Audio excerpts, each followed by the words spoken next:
একটা রেসিপি নিয়ে চলে আসলাম।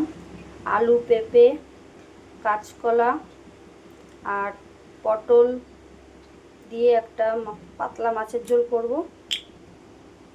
এদিকে দেখো কড়াইটা বসিয়ে দিয়েছি, গরম হয়ে গেছে। এবার সর্ষের তেল দিয়ে দেবো। এদিকে মাছগুলো ধুয়ে রেখেছি, এবার লবণ হলুদ মাখিয়ে নেব। লবণ হলুদ দিয়ে মাখিয়ে নিচ্ছি, মাখানো হয়ে গেছে। তেলটা গরম হয়ে গেছে, এবার মাছগুলো দিয়ে দেবো একে একে।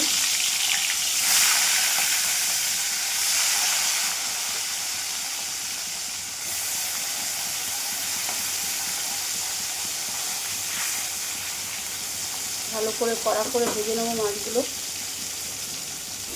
সবজিগুলোকে একটু লবণ হলুদ দিয়ে মাখিয়ে নেব।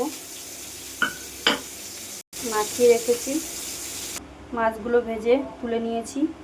এবার এই তেলের মধ্যে একটু জিরে ফোড়ন দিয়ে দিলাম, সবজিগুলো দিয়ে দিলাম সব কেটে রাখা, হলুদ লবণ দিয়ে রেখে রেখেছিলাম। হালকা করে ভেজে নেব, পাতলা ঝোল করব। সামান্য একটু জিরের গুঁড়ো দিয়ে দিলাম, ভালোভাবে ভাজা হয়ে গেছে। এবার জল দিয়ে দিচ্ছি।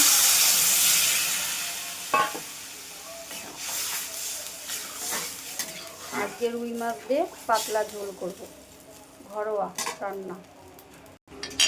এবার 10 মিনিটের মতো ঢেকে দিলাম। 10 মিনিট পরে তোমাদের আবার দেখাচ্ছি।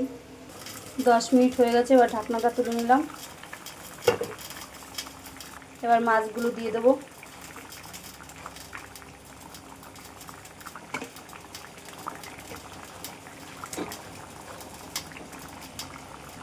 দশ মিনিটের মতো ফুটিয়ে তরকারিটা নামিয়ে দেবো। আমার রুই মাছের পাতলা ঝোল কমপ্লিট। যারা এইভাবে খাওনি, হালকা কম তেল দিয়ে, মশলা কম দিয়ে করবে, আমার মতো খেতে ভালো লাগবে।